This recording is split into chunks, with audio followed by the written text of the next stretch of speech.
उधर चला जाता है। गुरु महाराज जी आगे। महाराज जी। हाँ सुनो सुनो पढ़ाओ। महाराज बोल रहे हैं क्या? नमोस्तु महाराज जी, नमोस्तु। नमस्ते नमस्ते गुरुदेव। नमस्ते नमस्ते जी। जय गुरुदेव का डॉक्टर जय जैन जय साहब, हम गुरुदेव। करेंगे 111 सूत्र को भी किसी समय। अभी आप हम गुरु के वचन सुनते हैं। हाँ ठीक।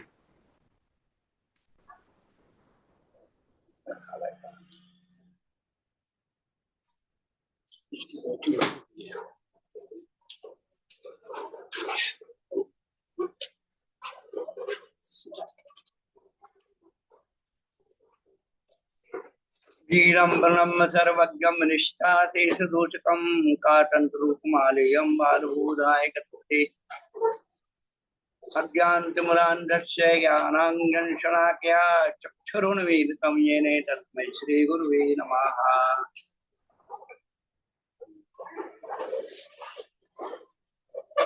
कल हम लोगों ने प्रथम श्लोक का मंगलाचरण का अर्थ समझा था। इसमें सर्वज्ञ वीर पद की, सर्वज्ञ की, और वो सर्वज्ञ क्यों बने? क्योंकि जिन्होंने अपने आत्मा के मन वचन काया के जितने भी दोष थे सबको नष्ट कर दिया, तभी वह सर्वज्ञता प्राप्त कर सकता। सर्वज्ञता प्राप्त करने के बाद दोष सहित हो जाए, दोष सहित होने के बाद सर्वज्ञता हो, ये दोनों एक साथ बात नहीं चले।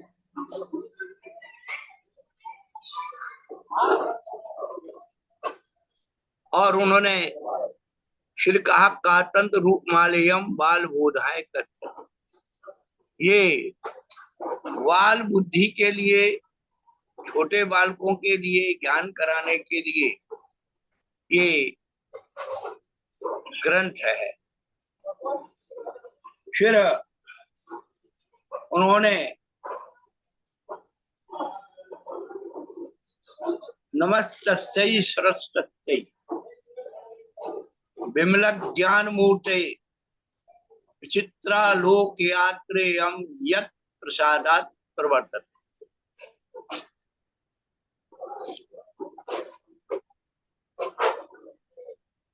तस्यै सरस्वत्यै नमः। उस सरस्वती को नमस्कार। तो सरस्वती शब्द की पद की व्युत्पत्ति थी।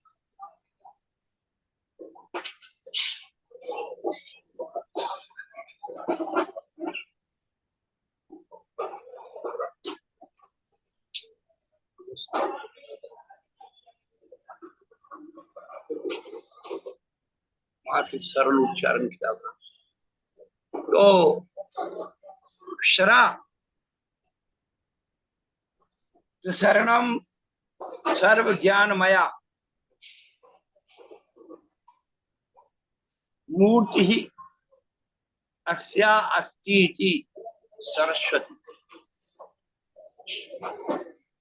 शरः शरणम जो जल के समान फैलती है, ऐसी सरस्वती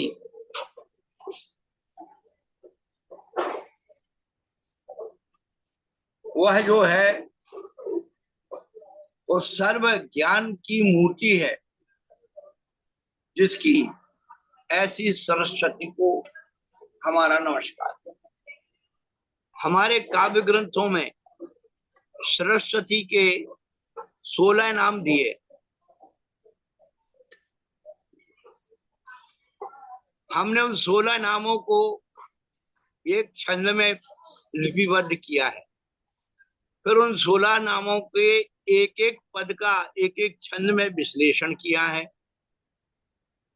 अब चूंकि थोड़ा सा कवित्व धर्म आ गया है, तो आप सब लोगों को सुनाई देता हूं।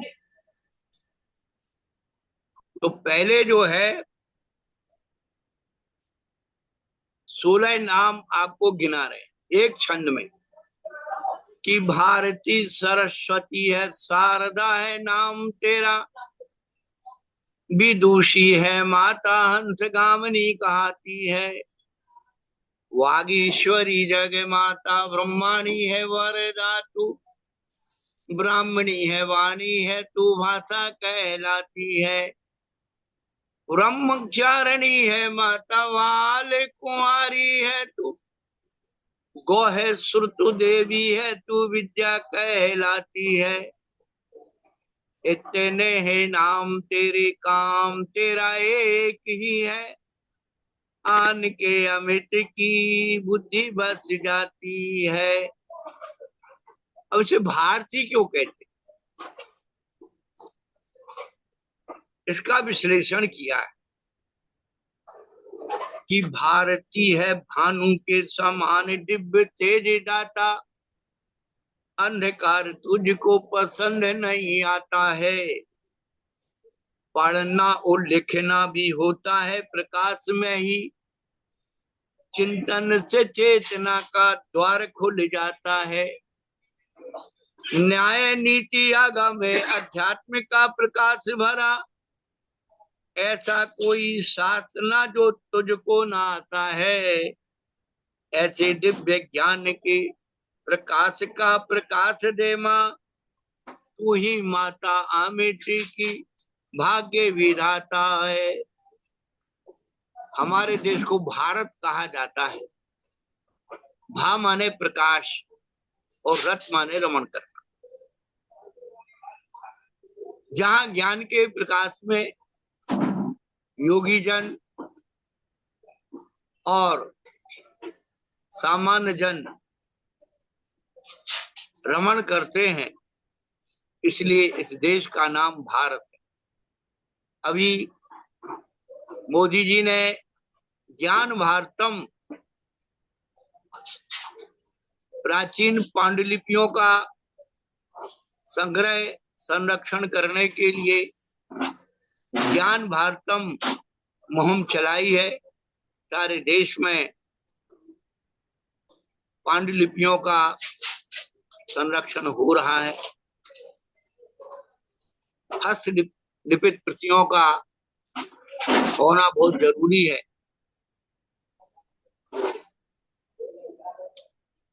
तो ज्ञान के प्रकाश में जो है, जो रहती है, वो अंधकार जिसको पसंद नहीं आता।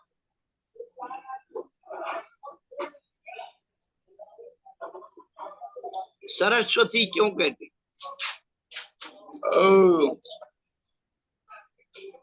सर सर दौड़ती है जल के समान माता, छोटे बड़े गड्ढों को भरे ही चली जाती है।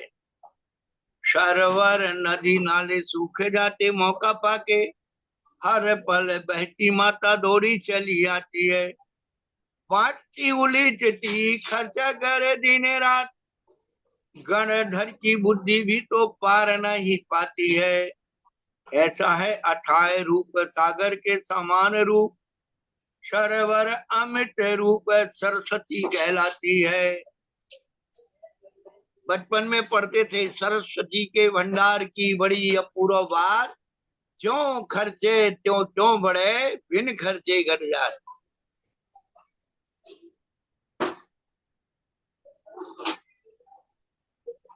शारदे, शारद कहते हैं माँ को, तो शारदे मत सर दे, बुद्धि हो विवेक दे दो, बड़े बड़े लक्ष्य को भी प्राप्त कर जाऊं मैं। वादी के सर को मैं शूरवीर बन के माता, कविता के क्षेत्र में परास्त कर डालू मैं। लक्ष्य मेरा बना रहे आगम की रक्षा हेतु, अनेक कांत धनुष को हाथों में संभालू मैं। नए नए के तीर लेके, नए नए लक्ष्य लेके, अमित गति से सीधे तीर चला दूं मैं। अब उसको विदुषी कहते हैं। विदुषी है माता तू विद्वानों की जन्म में दाता, जन्म में माता साथ दे दीजिए। मिल जाए ज्ञान ऐसा खर्चे न पाई पैसा, ऐसा ज्ञान धन का भंडार भर दीजिए। राजा नहीं छीने जैसे, चोर नहीं लूटे जैसे, रत्नों के भंडार से ना कीमत चुकाते हैं। ऐसे ज्ञान धन को मैं बांटू दिन रात माता, अमृत से सिंधु तो में शीश झुकाते हैं। हंस वाहिनी तू बन के जल में चली निकल के, मोतियों के दाने चुके हंस मन भाया है। मीर चीर का विवेक राग देश का नालेश, ऐसा रूप माता तूने प्रकृति से पाया है। हाथों में तू लेखनी का रूप धरती है माता, चलने में लेखनी चलने में हंस गति रूप दर्शाया है। कापे पंख कानाले से पंकज सा पुंज तेज, अमृत स्वरूप माता ज्ञान का बनाया है। उसे हंस गामिनी क्यों कहते हैं? क्योंकि जब अपन लेखनी से लिखते हैं तो हाथ इस प्रकार से चलता है, और इस प्रकार से हाथ चलने माने ये हंस की गति, ऐसे हंस ऐसे ही चलता है, ये हंस गामिनी है।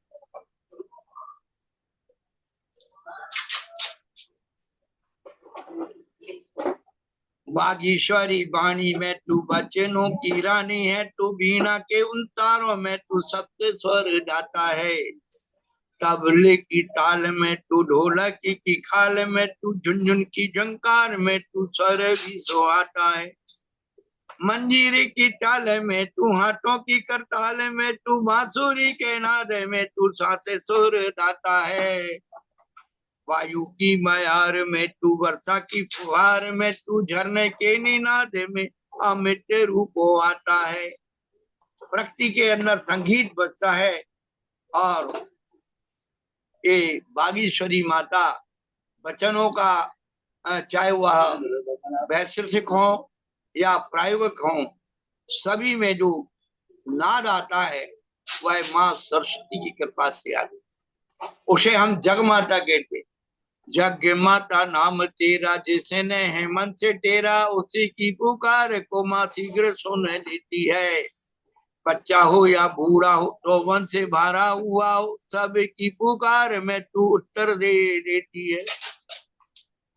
अगला चरण बहुत महत्वपूर्ण है हमारे जीवन का, कि जैसे जिद्दी बालक को माता देती माने मार, वैसे भद्र बालक को माना देती है। ऐसा ही है तेरा रूप है प्राणी माते हितकार, अमृत की माता बन के मांगे भर देती है।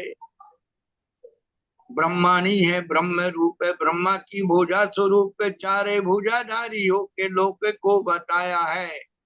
चारे अन योग ज्ञान देने वाली ब्रह्मानी तू, चारे गति रूप में तू रूप फैलाए। नरकों में सम्यक्त रूप, पशुओं में व्रत रूप, मन जो में मोक्ष रूप देव मन भाया है। प्राणी मात्र करुणा पात्र तेरे माता जग में है, अमृत का ब्रह्म माता उसी में समाया है।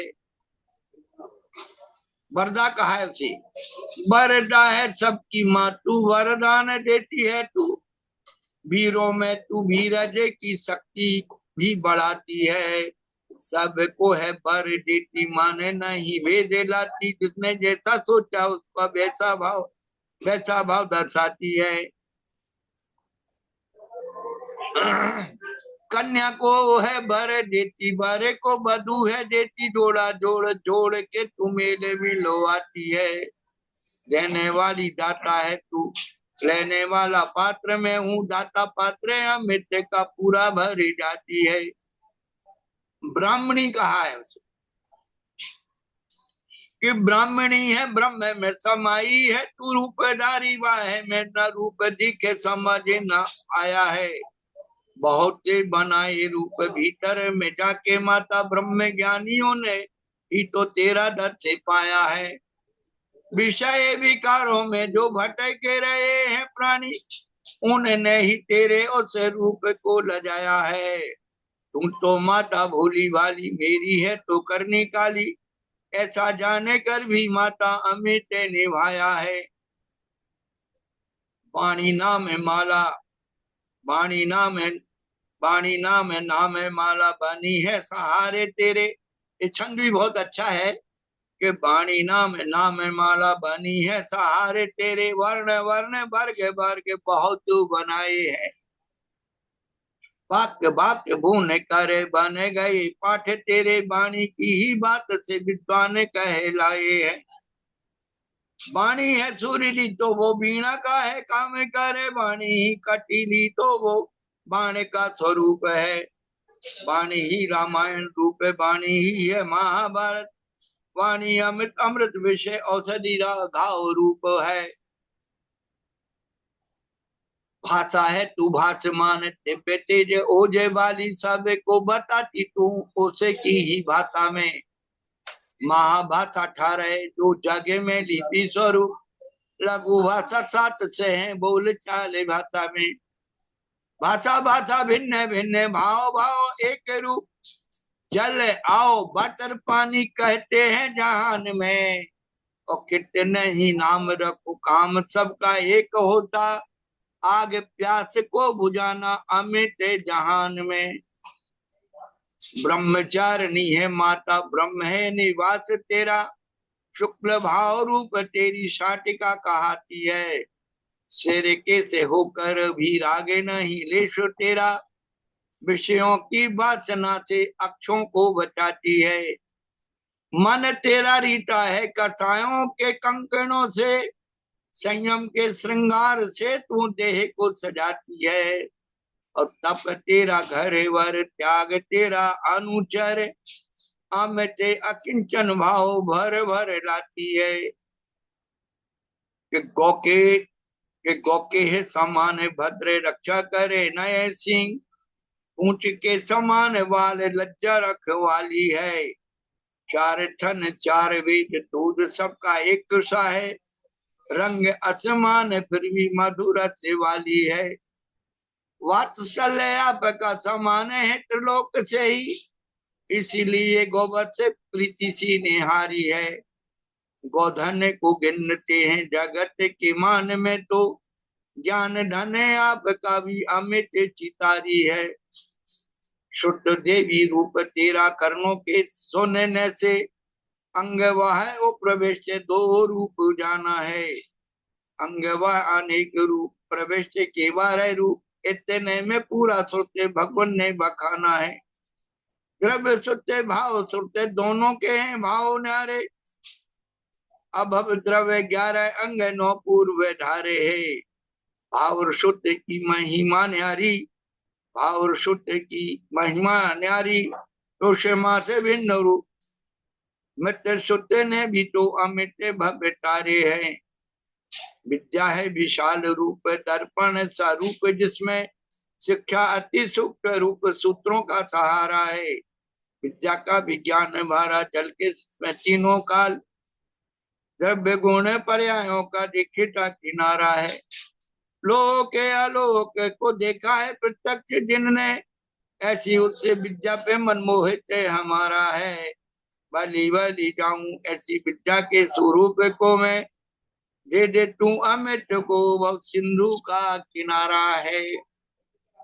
इस प्रकार से हमने कुछ काव्य में मां सरस्वती की वंदना की है, और सारे गामा पादानी को उसको भी एक गीत के रूप में हमने बनाया है। वह भी अभी प्रसंग है सरस्वती का आराधना का, से उसकी ही प्रशंसा करना चाहिए। जिसका प्रसंग हो उसी के गीत गाना चाहिए। कि मन की वीणा पे झंकृत स्वरम मंगलम, मन की वीणा पे झंकृत स्वरम मंगलम, मंगलम मंगलम मंगलम मंगलम। सा से सारे गमों को गवा दे माँ, गम की दुनिया से हमको बचा ले माँ। रे से रेखा बदल सर करों की है माँ, भाग्य काले के सुंदर तू रच दे माँ। गा से गाता रहूं तेरी रुदावली, छंद गाथा बना के रचूं शायरी। माँ से ममता का आंचल मिले मुझे को माँ, जिससे भय दुख का दामन छुटे मेरी माँ। पास पाऊं परम भाव परमात्मा, पास पाऊं परम भाव परमात्मा। ओब जिस भाव में पुण्य ना पाप ना, दास धारण करूं धर्म 10 लक्षणी, धार करके बनूं मैं हिमा सदे गुणी। नीस निस्सार संसार में ना रमूं, नीस निस्सार संसार मैं ना रमूं। पाके निर्वाण पद में अमित सुख चखूं। सारे गामा पाधानी का स्वर मंगलम, सारे गामा पाधानी का सुर मंगलम। मंगलम मंगलम मंगलम मंगलम।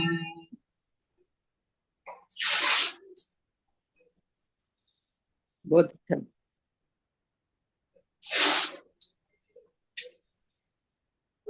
अपारे काव्य संसारे कवि एव प्रजापति, प्रजापति रोचते विश्वम तदेदम परिवर्त।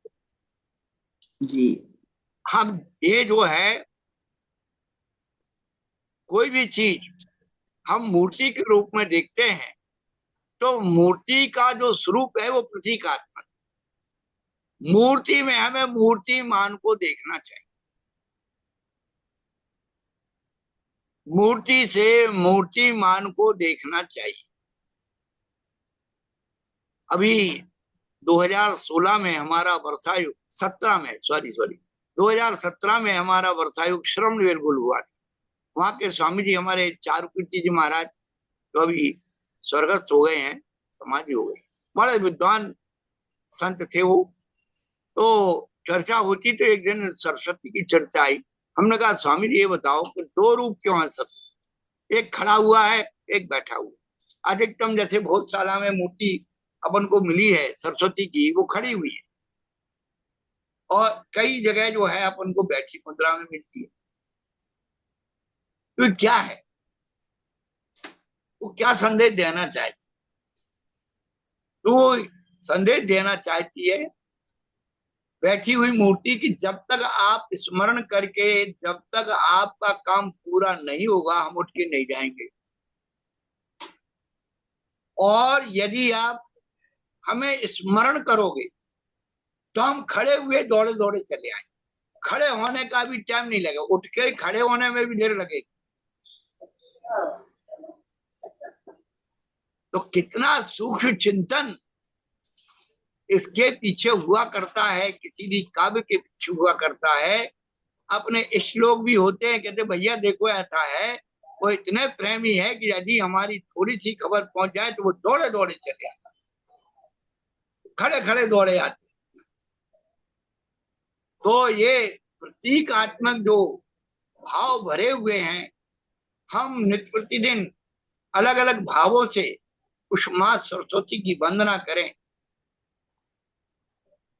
तो हमारे जो है, हमने 1-2 छंद और बनाए थे, वही भी गा देते कि श्रद्धा हो जब जिन वाणी पर, विनय सहित उर में धर लो, बिना पढ़ाए पढ़ जाओगे, शब्द के अर्थ स्वयं कर लो, शब्द कोश की नहीं जरूरत, नहीं कोई भी शर्त हो, शब्द स्वयं बतला देते हैं, अपने गहरे अर्थों को। शब्द शक्ति है, शब्द ब्रह्म है, शब्द अर्थ का है भंडार। शब्द ज्ञान से ध्यान है बढ़ता, शब्द भाव से हो भव पार। शब्द शब्द में अंतर भी हो, अर्थ भाव का एक ही द्वार।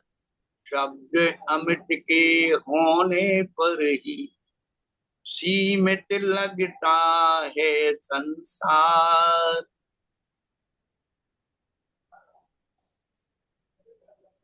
निरक्षर भट्टाचार्य भी उस मां सरस्वती की आराधना से कालिदास जैसे महान कवि बन गए, धनंजय जैसे महाकवि बन गए, जगन्नाथ जैसे महाकवि बन गए। भूतबली पुष्पदंत जिन्होंने आराधना की, मां जिनवाणी की, तो सठखंडागम ग्रंथ को उन्होंने लिखा।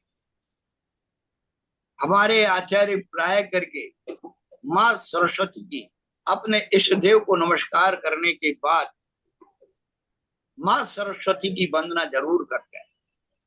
हमारे अमृतचंद सूरी जिन्होंने समय सार पर आत्मख्याति टीका लिखी और कलश लिखे, उन्होंने भी किस प्रकार से वंदना की।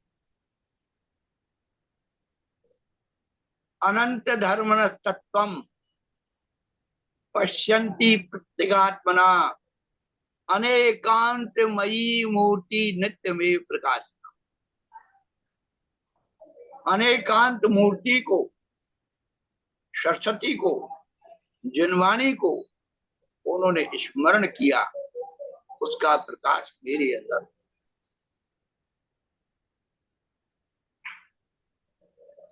तो हम लोग सभी लोग सरस्वती की आराधना करने वाले लोग यहाँ बैठे हैं, और सरस्वती की आराधना आ से लेकर के ही हो। बसंत पंचमी के दिन मां सरस्वती का जन्मदिन मनाया जाता, और शुद्ध पंचमी को वह पूर्ण रूप हो गई। षटखंडागम ग्रंथ की जो लेखन की पहली कलम लिखी गई थी, वो माघ शुक्ला पंचमी को लिखी गई, मंगलाचरण उसको हुआ, और पूर्णता शुद्ध पंचमी को।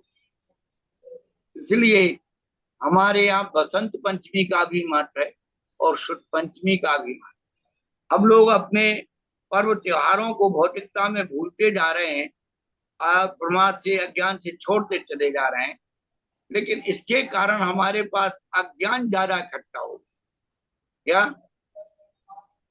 अज्ञान जो बाहर की तरक्की करके हिंसा, झूठ, चोरी, कुशील, परिग्रह का आडंबर फैला रहा है और अपने उसको अपन ज्ञान मान रही है, विनाश की सामग्री इकट्ठी कर रहा है, उसको हम ज्ञान मान रहे हैं, तो ये ज्ञान नहीं है। ज्ञान वास्तव में स्व पर प्रकाशक, जो स्वयं को उजाले में रखता है और स्वयं भी उजाले में रहता है। आज मां सरस्वती की व्याख्या आपको बताने वाले। आप लोगों ने जितने बड़े बड़े सेमिनार होते हैं, वहां पर आपने दीपाधार देखे हो, जहाँ दीप का प्रज्वलन करते हैं, तो दीपक जल रहा है, नीचे ऊपर बीच में मोर बैठा है।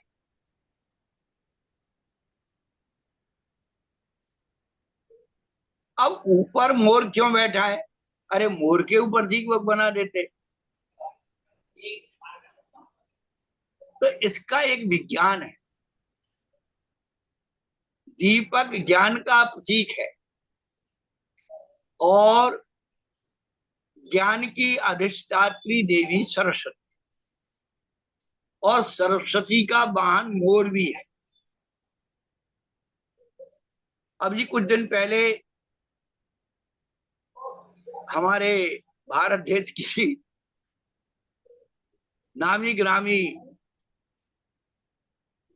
राजनीतिज्ञ मेनका गांधी ने कुछ गलत स्टेटमेंट दिया, उन्हें प्रकृति का ज्ञान ही नहीं मालूम है।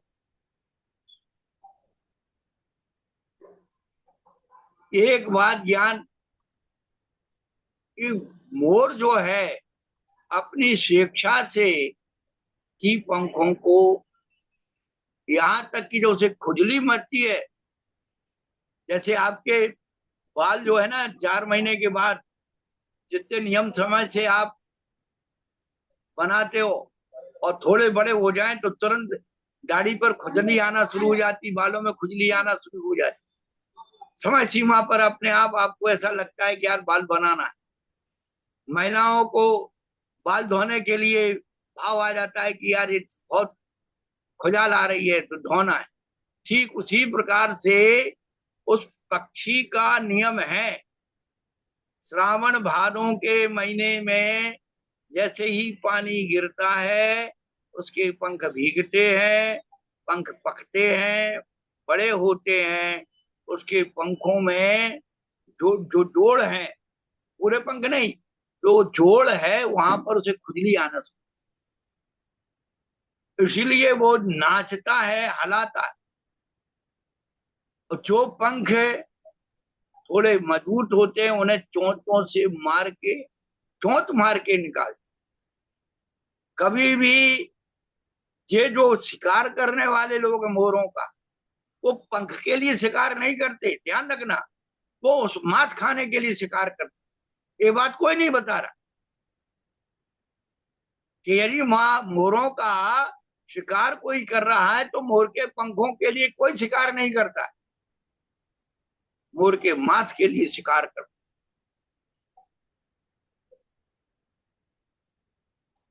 अरे भाई, वो सोने की मुर्गी है, एक अंडा निकाल दिया तो सोने की मुर्गी का अंडा मार दिया तो सोने का निकलेगा।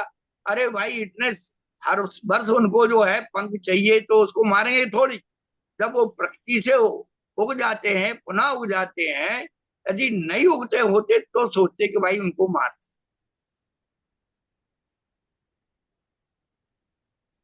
तो जो स्टेटमेंट दिए जा रहे हैं कि भाई यदि कोई मारता है, शिकारी मारता है, तो वो पंखों के लिए कोई नहीं मारता,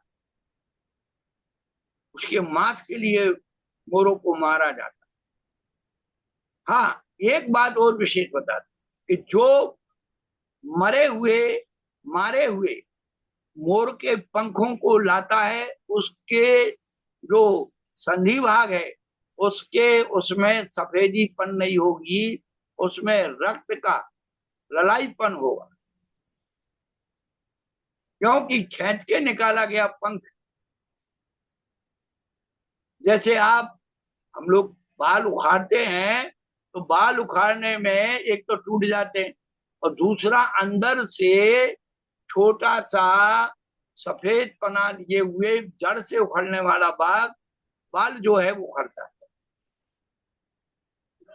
तो उसमें हल्का सा वो पॉइंट लगा रहे।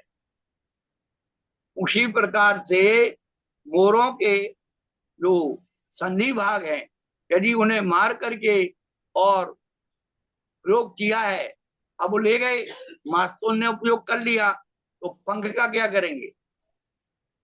वो बेच देंगे। परंतु उन पंखों की जो विशेषता होती वो आपको बता रहा हूं, पता लग जाता है। और उसमें ये भी होता है कि जो मार के निकाला गया पंख है ना, वो एकदम खिंचा है चुंबक की तरह। यानी आप ऐसे करो जैसे प्लास्टिक की कोई चीज खिंचती है, ऐसे वो पंख खिंचता है। तो बहुत सारी बातें आज आपको हमने प्रकृति के रूप में बताई। माँ सरस्वती की वंदना बहुत महत्वपूर्ण होती है, इससे हम लोगों की बुद्धि खुलेगी, विश्लेषण होगा और हम लोग ज्ञान के मार्ग पर आगे बढ़ेंगे। तो बच्चों को जब पट्टी पूजन होता है तो उस पर लिखा जाता है ओम नमः सिद्धम। पुराने लोग कहते थे, थोड़ा सा नहीं पढ़े लिखे होते थे, ओम नमासी धाम बाप पड़े ना हम।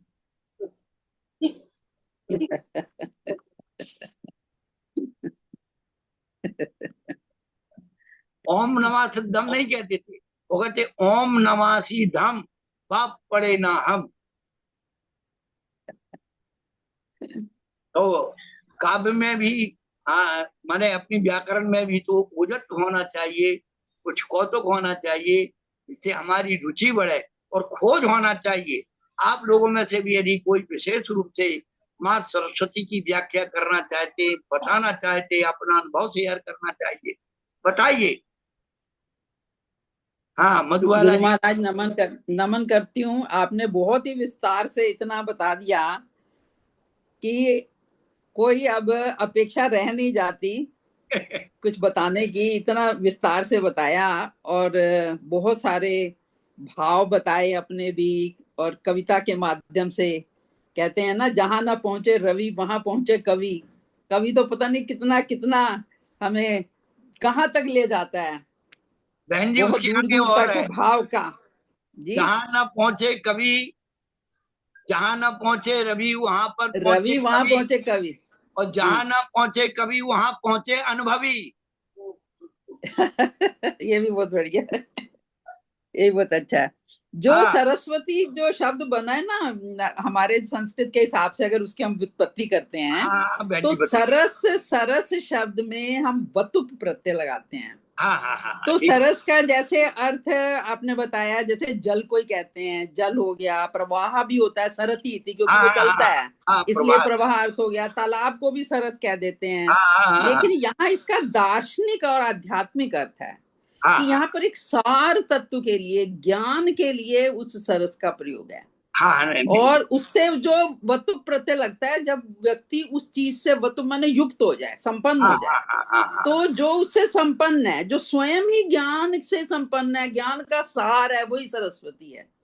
जितनी और एक चीज आप, जी जी प्रत्यक्ष जी, बताइए धातु है बताइए। सब ज्ञान अर्थ में आती है बहन जी। जब ज्ञान अर्थ में, तो प्रत्यक्ष जितने धातु ये ज्ञान आपने अर्थ में बताया आती था है। कि इसको, जी जी, कि इसको चोर नहीं चुरा सकते, ये नहीं कर सकते, उसके लिए बड़ा अच्छी सुभाषित श्लोक है हमारे भी संस्कृत में। न हाँ चोर हार्यम न च राज हार्यम। ना हाँ तो चोर हरण कर सकते हैं, ना राजा टैक्स के रूप में उसे ले सकता है उस ज्ञान को। हाँ ना भ्रातृभाज्यम, ना भाई हाँ बांट सकते हैं, बंटवारा कर सकते हैं। हाँ। न च भारकारी, और ये बोझ नहीं बनता हमारे ऊपर। क्या बात, ज्ञान कोई बोझ नहीं है। क्या बात। व्यय कृते वर्धते एव, हाँ जितना खर्च करो व्यय करो वो बढ़ता ही है। हाँ नित्यम, हमेशा ही। विद्या धनम सर्वधन प्रदानम, विद्या क्या का जो धन है, जो सरस्वती ने हमें दिया है, वो बड़ा ही सबसे प्रधान है।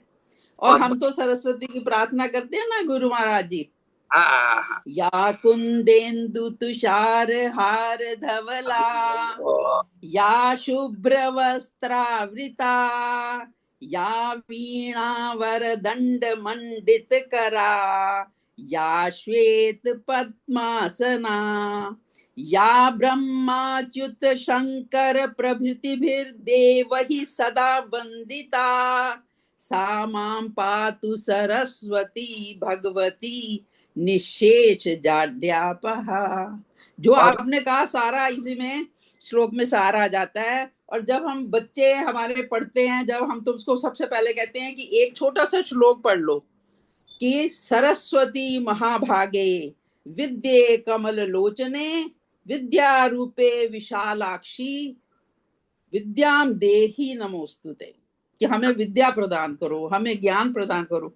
हम अपने समय में करते थे, हमें अब मैं श्लोक में देखती हूँ, कहीं देखने में, पढ़ने में, सुनने में नहीं हमारे मिलता यहाँ है। भी एक सरस्वती मया दृष्टा हाँ वीणा वीणा पुस्तक कमल। धारिणी हाँ हंस वाहिनी संयुक्ता विद्यादानम करो तुम्हें। हम लोग हाँ ये पढ़ते थे अपने टाइम में। हाँ।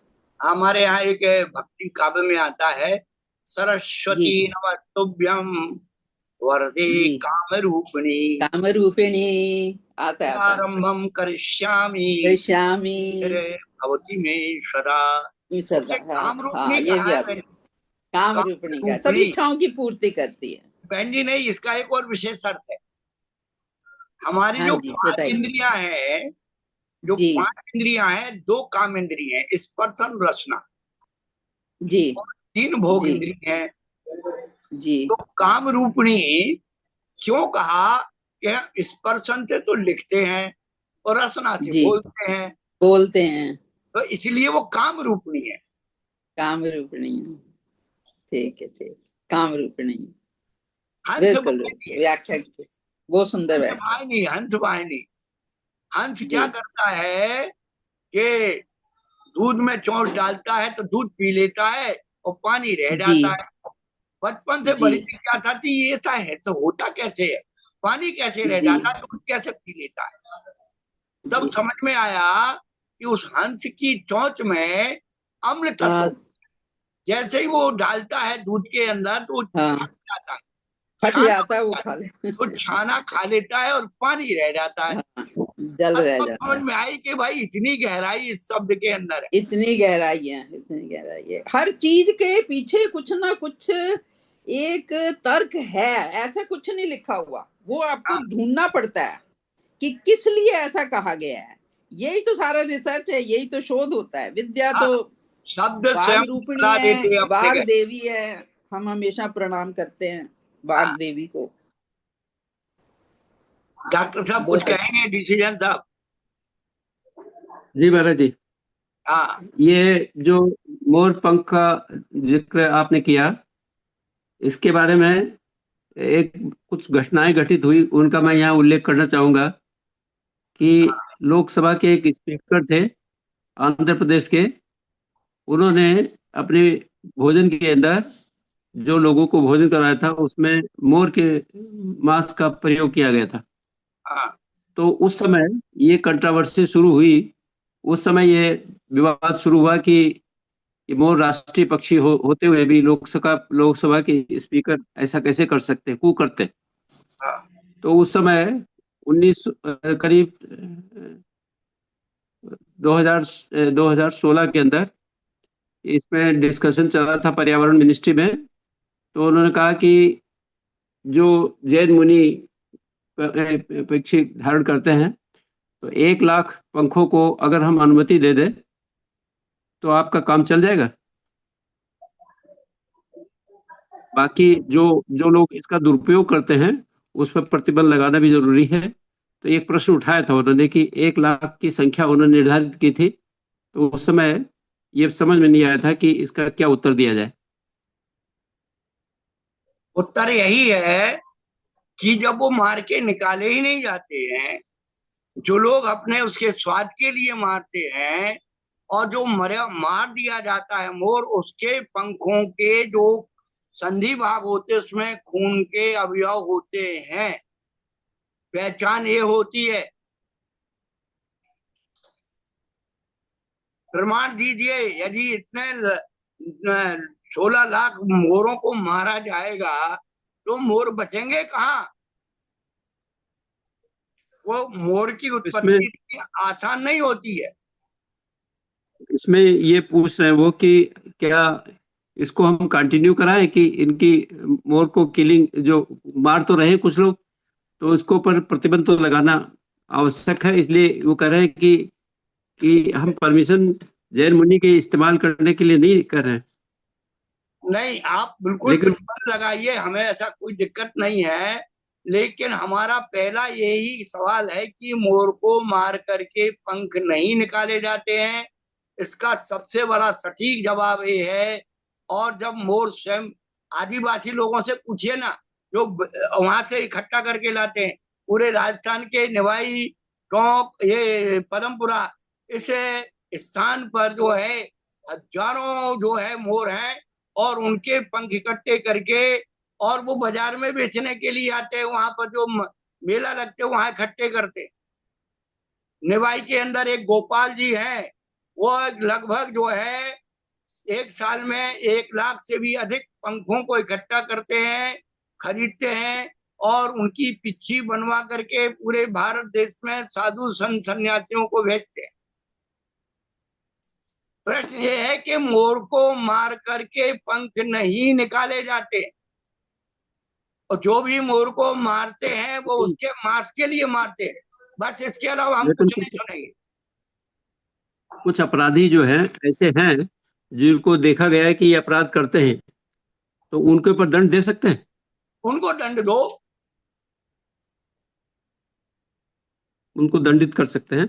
और हाँ, जैसे जो आपके मोर के जो पंख गिरते हैं, उनका मान लीजिए कि 10 एकड़ भूमि आवंटन कर दे और उसमें आपके मोर जो है वहां पल्लवित रहें, उनकी सुरक्षा गृह बन जाए, देखो और वहां भैया, पर जो ये सब अतिशयोक्ति है। फिर बंधन, हम पशु को पक्षी को बंधन में क्यों रखें?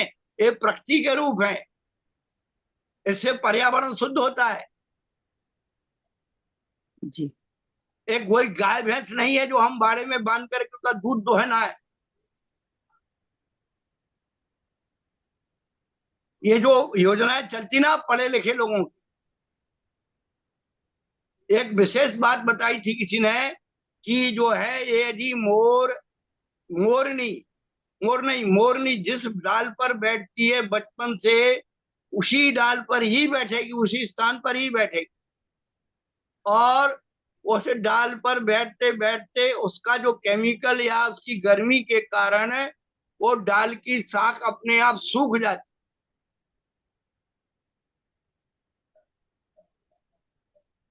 जो पशु पक्षी की जो माने विज्ञान को जानते हैं, उनके जिनको के ज्ञान ही नहीं है, ऐसे लोगों के लिए क्या करें?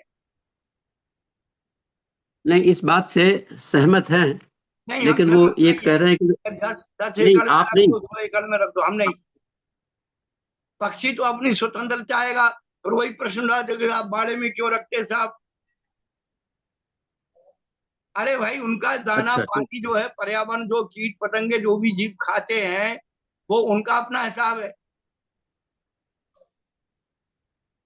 तो हम अभी एक बात बता रहे थे, उसी बात पर आ गए कि जो दीपाधार होते हैं, तो दीप नीचे जलता है, ऊपर मोर होता है। तो ये जो क्या है, प्रतीक है कि जैसे मोर सर्प का विरोधी है, सर्प को खाता है, इसी प्रकार जब ज्ञान रूपी दीपक जलता है, अज्ञान रूपी सर्प निकल के भागते हैं। तो ऊपर बैठा मोर, आपने देखा होगा छल्ले जैसे, सिगरेट के छल्ले जैसे उसके छल्ले बने होते, तो उस अज्ञान रूपी सर्प को अपने अंदर खा लेता है कि जिससे कि वो दुनिया में अपना प्रभाव ना दिखाए। कहते हैं गुरु महाराज जी कि उसके अंदर ना हंस के जो पेट में उनकी जो कुछ एंजाइम ऐसे होते हैं जो प्रतिरक्षा प्रणाली जो होती है शरीर की, वो बहुत मजबूत होती है। हाँ, और वो इसलिए सांप के जहर को भी कहते हैं पचा लेता है। हाँ, प्रकृति ने। लेकिन ये भी एक कहते हैं कि वो सांप के जहर को काटता नहीं है कि लोग कहेंगे वो सांप ने उसको काट लिया तो वो हो जाए। अगर उसके खून में मिल जाए तो कहते हैं वो भी मर सकता है, मोर हाँ, भी वो मर तो सकता है। स्वभाव। लेकिन अगर पेट में गया तो पेट के एंजाइम उसको पचा लेते हैं, हाँ, जहर हाँ, को। नेवला महाराज है। जी, इसका एक प्रश्न थोड़ा सा पॉइंट और रह गया, तो जी उसको क्लेरिफाई करेंगे, तो क्योंकि ये मंत्रालय के अंदर ये डिस्कशन होगा और जी जी। उसमें बात उठेगी। तो नहीं तो इसमें बहुत से जो हाँ, ये अन्य चर्चा जानवर मैंने जो भी है सुनी है पिछले दिनों। महाराज जी, पिछले और दिनों इसमें ये जो दूसरे मोर जानवर है पंखों को लेकर। जैसे हिरण है हाँ, जी और बंदर है और ये जैसे कुत्ते हैं। तो अभी सुप्रीम कोर्ट के अंदर ये मामला आया था कि ये कुत्ते जो है बहुत से लोगों को काट लेते हैं, काटते हैं। और हाँ, और वो अ, उनको बड़ी यातना होती है और इंजेक्शन लगाने पड़ते हैं, बहुत से लोग रेबीज से मर भी जाते हैं। तो इसको विषय को सुप्रीम कोर्ट ने बहुत गहनता से पहले स्वीकार किया और पहले तो अलाउ कर दिया था।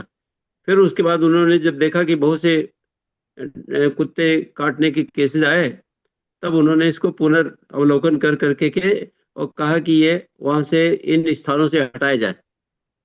देखो। तो उनके इसलिए ये पास मामला उनके पास शेल्टर ही नहीं मामला है। शेल्टर की कितनी समस्या आई थी कि शेल्टर ही हाँ, नहीं तो है, उसके लिए कितना लेकिन इंतजाम इनको करना पड़ेगा।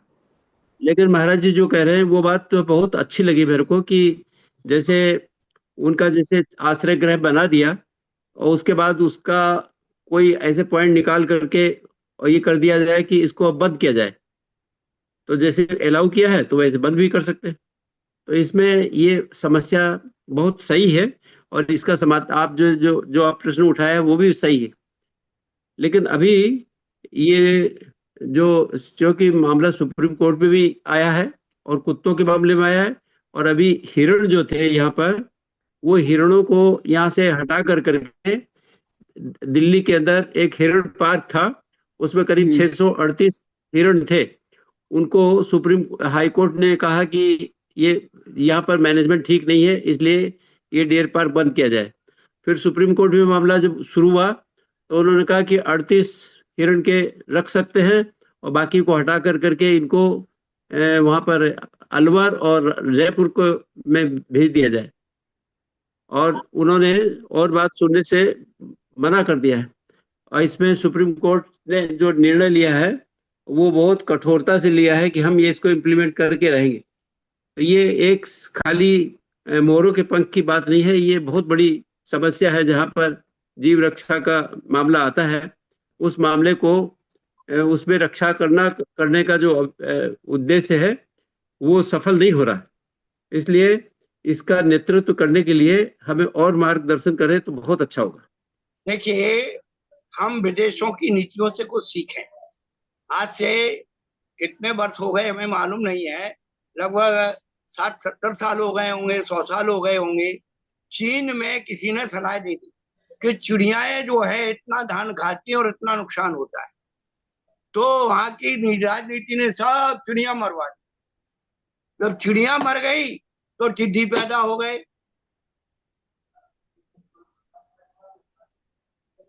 फिर वापस जो है चिड़िया लाना पड़ी।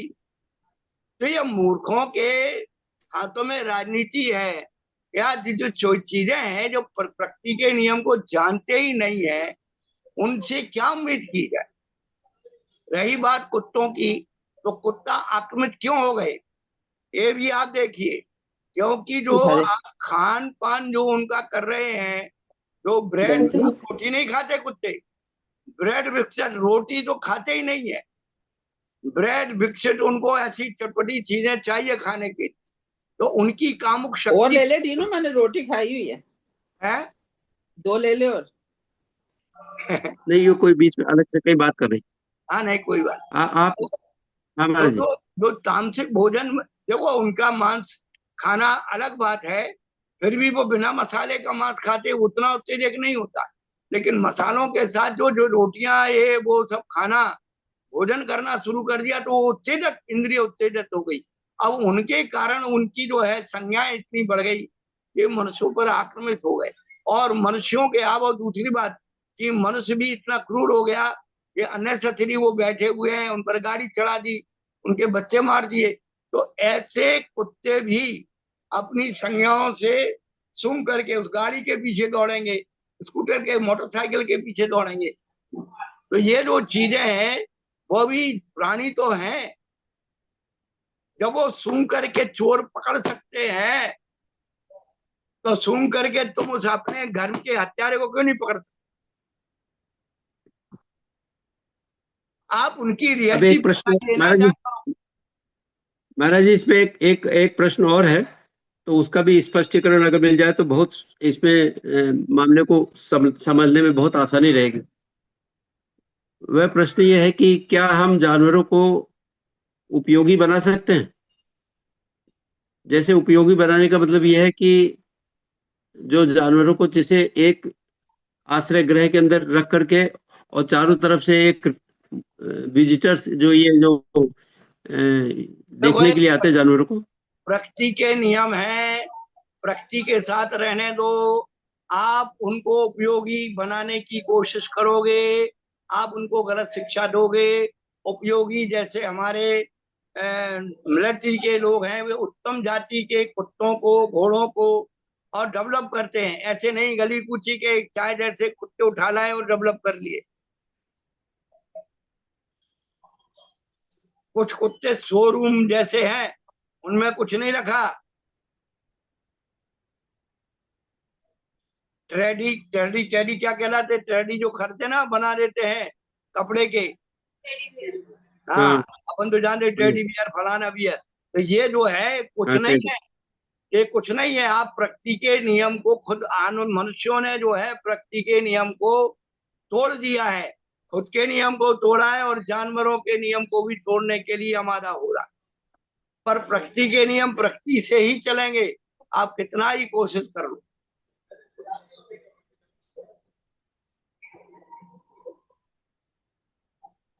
हम अपनी सुविधा के लिए उन जानवरों को ये कर रहे हैं। जानवर जितने वफादार होते हैं, जितने ईमानदार होते हैं, मनुष्य नहीं होता है। अब चूंकि हमने बहुत समय पहले 4 पंक्तियां लिखी थी, कुत्ते अब भौंकते नहीं चोरों पर, व्यंग्य कविता है। कुत्ते अब भौंकते नहीं चोरों पर, क्योंकि अब चोर बहुत लोग हो गए हैं। कुत्ते भौंकते हैं साहूकारों पर, क्योंकि उनकी संख्या कम है, थोड़े भौंकने में काम चल जाता है। बहुत अच्छा। लेकिन महाराज जी, अब जो है एक थोड़ा सा और आपको रास्ता तो दिखाना पड़ेगा, क्योंकि जो जब सुप्रीम कोर्ट जैसा इन्वॉल्व हो जाता है और वो सुनने के लिए तैयार ही नहीं, तो क्या करें? देखो ऐसा है भाई, सुप्रीम कोर्ट अपनी जगह है, सुप्रीम कोर्ट हमारे पास आए, हम उसको समझाएंगे। ऐसा नहीं है कि हम लोग जवाब देना नहीं जानते। सलेखना के ऊपर भी बहुत सारी वो बवाल हुआ था, लेकिन कौन सा व्यक्ति है जो शांति से नहीं मरना चाहे? शांति से मरण करने की प्रक्रिया का नाम सलेखना है।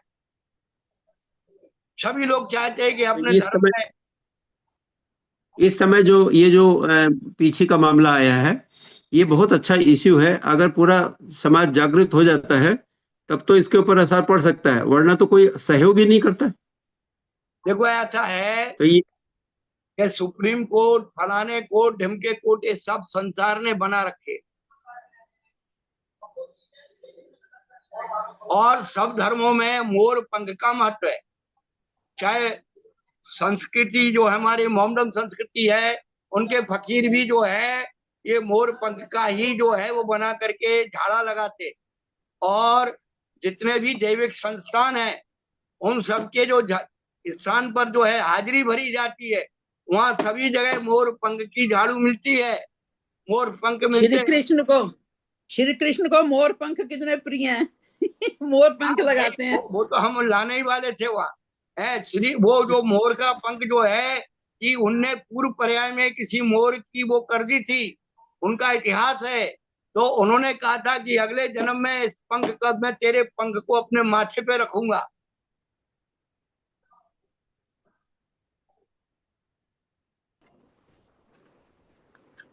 ठीक है। तो सबसे पहले उनसे प्रमाण मानना चाहिए, प्रमाण मांगना चाहिए कि 15 लाख मोरों की हत्या का प्रमाण आपके पास कहाँ है? जैसे कि स्लाटर हाउस में प्रतिदिन गायें कटती हैं, भैंस कटते हैं, जानवर कटते, इसका प्रमाण है, और मोरों का प्रमाण कहाँ है? ये दीजिए आप। जनमत से संग्रह कराइए, आदिवासी लोगों से संग्रह कराइए, जो लोग पंख लाते हैं उनसे संग्रह कराइए कि आप मार के लाते हैं कि आप बीन के लाते, उनकी वीडियो बनवाइए।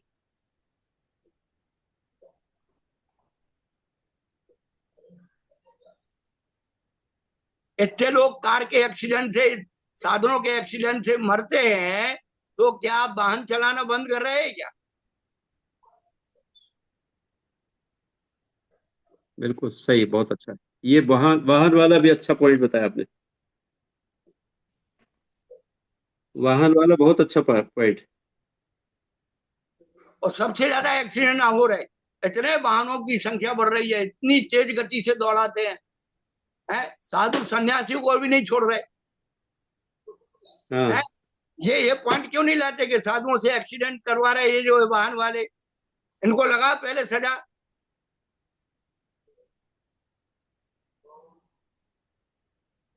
आप साधु सन्यासी फाउंडेशन कर रहे, लेकिन उनको उनकी सजा को आप प्रमाणित हो रहा है।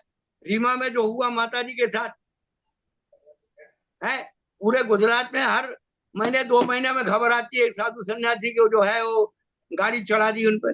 चाहे दिगंबर हो, श्वेतांबर हो, चाहे वैष्णव हो, कोई भी संत हो।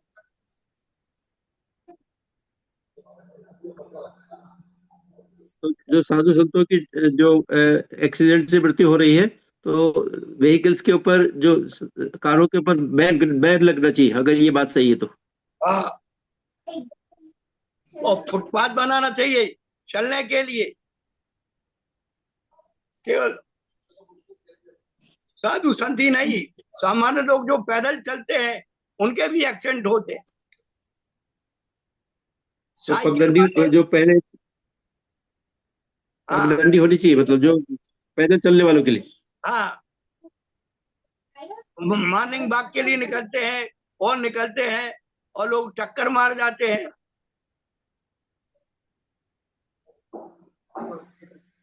सारे कानून हम लोगों पर, सीधे लोगों पर बनाएंगे।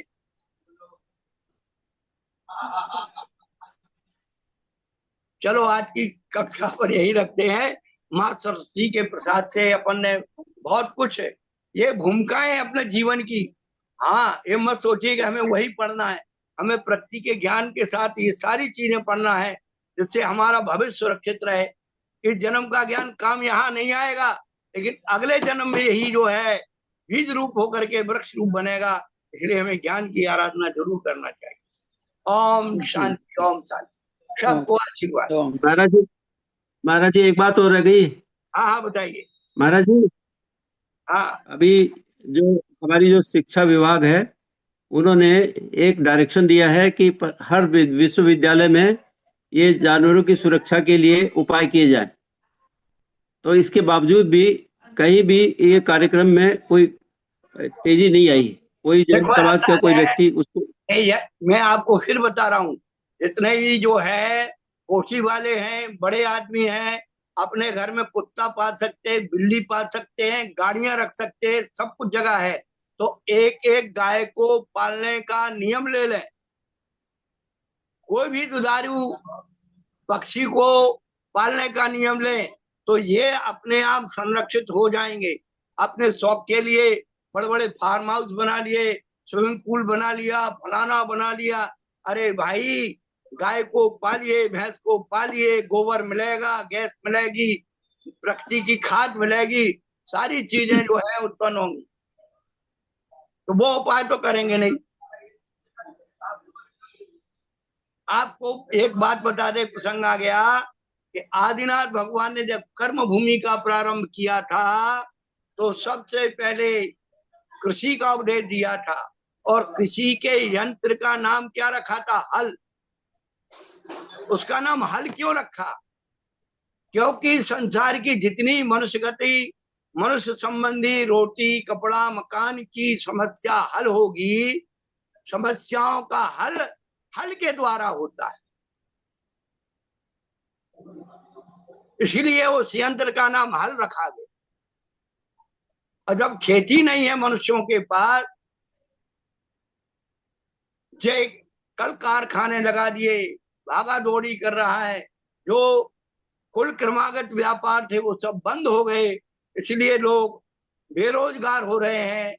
और आरक्षण आदि के द्वारा ये सामाजिक जो ढांचा है वो सब खत्म हो रहा है।